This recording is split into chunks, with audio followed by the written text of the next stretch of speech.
I want to take some time and discuss the formation of the first government under the Constitution of the United States and the leadership of that government by George Washington as its first president.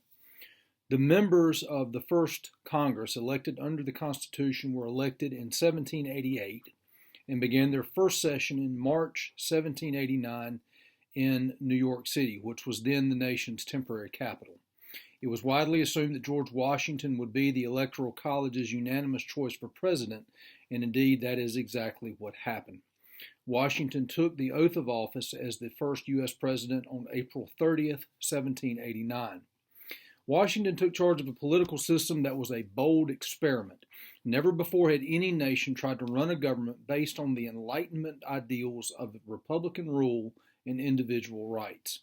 The Constitution established a strong foundation for the new government, but it was not a detailed blueprint on how to govern.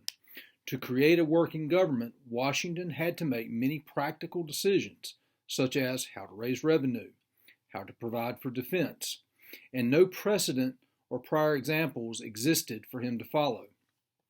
One of the first tasks Washington and Congress tackled was the creation of a judicial system. The Constitution authorized Congress to set up a federal court system, but it did not spell out the details. The Judiciary Act of 1789 answered critical questions pertaining to the judicial branch. It created a judicial structure that has remained largely intact since its formation. It established a Supreme Court with one Chief Justice and 5 Associate Justices. The highest court was empowered to rule on constitutionality of decisions made by state courts, and the act also provided for a system of 13 district courts and 3 circuit courts of appeal. When Washington took office in 1789, the executive branch consisted of 2 officials, the president and the vice president. Congress then created 3 executive departments to help these 2 leaders govern. Those departments were the Department of State, to handle foreign affairs, the Department of War to handle military matters, and the Department of Treasury to handle the finances. To head these departments, Washington chose capable leaders he knew and trusted. Thomas Jefferson became the first Secretary of State. Alexander Hamilton became the first Secretary of the Treasury. Henry Knox became the first Secretary of War, and Edmund Randolph became the first Attorney General or Chief Lawyer for the federal government. These department heads soon became known as the President's Chief Advisors, or Cabinet. Hamilton and Jefferson were both brilliant, but both had very different political ideas, particularly about how the government should run.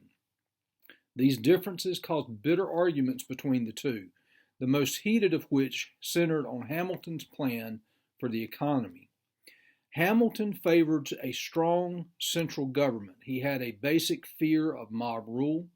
He wanted the republic to be led by the well-educated elite, and he wanted the economy to be based on commerce and industry. He believed in the payment of national and state debts, and his ideas were supported, particularly in the North, New England, by merchants, manufacturers, landowners, investors, and lawyers. Jefferson, on the other hand, favored a stronger state and local government. He had a fear of absolute power of a ruler. He favored a democracy of farmer citizens and an economy based on agriculture. He wanted payment only of the national debt and found supporters in the South and West among the plain people, farmers and tradesmen. As Secretary of the Treasury, it was Hamilton's job to put the nation's finances and economy in order. According to Hamilton's calculations, the nation's debt in 1790 was many millions of dollars, most of it incurred during the War for Independence. The national government was responsible for about 2/3 of this debt. Individual states were responsible for the rest. Some of the national debt was owed to foreign countries, some to individuals. Soldiers received bonds or certificates that promised payment plus interest for their service during the war. Hamilton proposed the following: pay off the foreign debt, issue new bonds to cover the old ones, and the federal government would then assume and pay off any state debts. Obviously, Hamilton's plans would increase the national debt, but he thought that assuming the state debts would give creditors incentive to support the new federal government. The plan also infuriated many in the South because several of the Southern states had already paid off their war debts. Southerners resented federal assumption of state debt because they thought they would be taxed to help pay off the debt of the northern states that had not yet paid their debts off. By assuming state debts, Hamilton was also motivating the nation to accept another one of his ideas, that of a national bank. The national bank would be funded by both the federal government and wealthy investors, tying those investors to the welfare of the country. The Bank of the United States would issue paper money and handle tax receipts and other government funds. Hamilton's plans for a national bank aroused a storm of controversy. Arguments in favor of the national bank involved wealthy business interests to help ensure the success of the government. It was believed that the Constitution gave Congress the authority to do whatever is, quote, necessary and proper, the elastic clause, in which it was the duty of Congress to regulate commerce. Thus, a national bank was necessary and proper. Arguments against the bank centered on the fact that the bank would forge an unhealthy alliance between government and wealthy business interests. And those people who were against the bank stated that the Constitution itself made no provision for a national bank, therefore Congress cannot authorize it. And so the argument itself began a debate between those who favored a loose interpretation of the Constitution, those who supported the national bank and believed that Congress is authorized to set one up under the elastic clause, it being necessary and proper, and those who favored a strict interpretation of the Constitution, those who said there's nothing in the Constitution that says anything about Congress having the authority to establish a national bank. It can't happen. In the end, Hamilton convinced Washington and a majority of Congress to accept his views, and the federal government established the Bank of the United States. To win support for his bank among those southern states who were against it, Hamilton offered a suggestion, and that was to move the nation's capital from New York City to a new city in the South on the banks of the Potomac River. The idea pleased Southerners, including Jefferson, who believed that a Southern location for the capital would make the government more responsive to Southern needs. So in 1790, Hamilton's debt bill passes Congress along with the authorization for the construction of a new national capital in what would be called the District of Columbia, or D.C. It would be located between Maryland and Virginia. The capital was designed by Andrew Ellicott, who was assisted in surveying the new capital by Benjamin Banneker, an African-American surveyor. The capital was moved to this new location in 1800. Arguments between Hamilton and Jefferson put tremendous stress on George Washington, who tried to remain above their disputes. Despite Washington's encouragement to settle their differences, the rift between Hamilton and Jefferson continued to grow. It eventually divided the cabinet and fueled a growing division in national politics. This split in Washington's cabinet helped give rise to the nation's first political parties. These parties formed around one of the key issues in American history, the power and size of the federal government in relation to the state and local governments. Those who shared Hamilton's vision of a strong central government called themselves Federalists. Those who shared Jefferson's vision of a stronger state and government called themselves Republicans.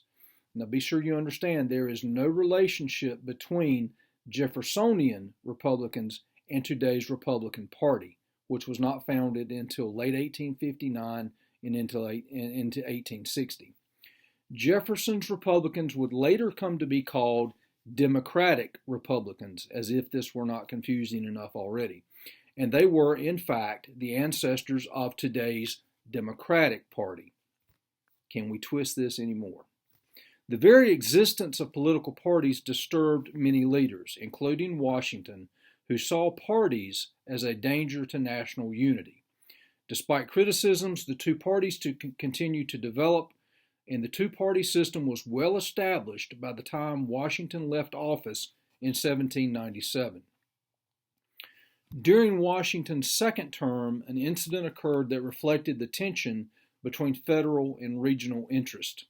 In 1789, Congress passed a protective tariff, or an import tax on goods produced in Europe. The tax was meant to encourage American production, and it brought in a great deal of revenue. But Hamilton wanted more money for the federal government.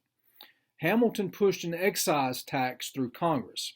An excise tax is a tax on the product's manufacture, sale, or distribution, and this particular tax was levied against the manufacture of whiskey.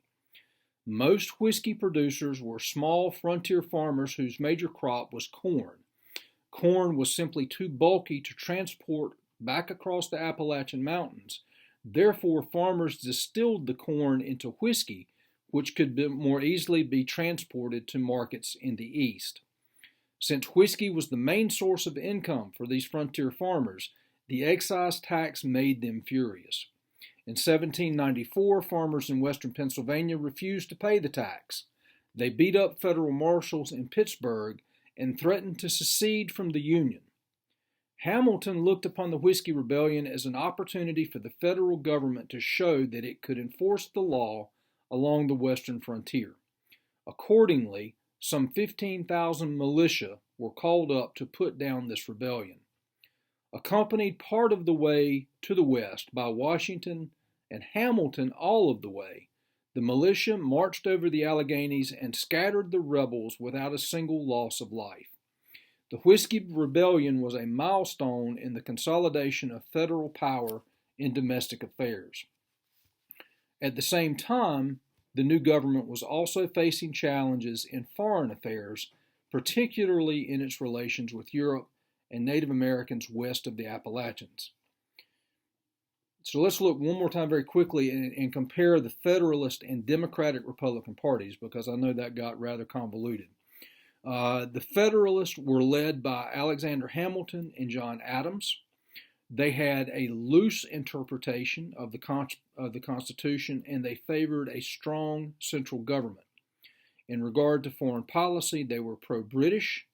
Their military policy advocated a large peacetime army and navy, and their domestic policy was to aid business, promote the national bank, and promote tariffs. The chief supporters of the Federalists were northern businessmen, large landowners, and the wealthy, educated elite. The Democratic Republican Party, the forerunner of today's Democratic Party, was led by Thomas Jefferson and James Madison. They preferred a strict interpretation of the Constitution and a weak central government, which has changed considerably if you look at today's Democratic Party. Their foreign policy was pro-French. They preferred a smaller peacetime army and navy, and their domestic policy favored agriculture. They wanted no national bank, and they were opposed to tariffs. Supporters of the Democratic Republican Party could be found among Southern plantation owners, skilled workers, small farmers, and the common man.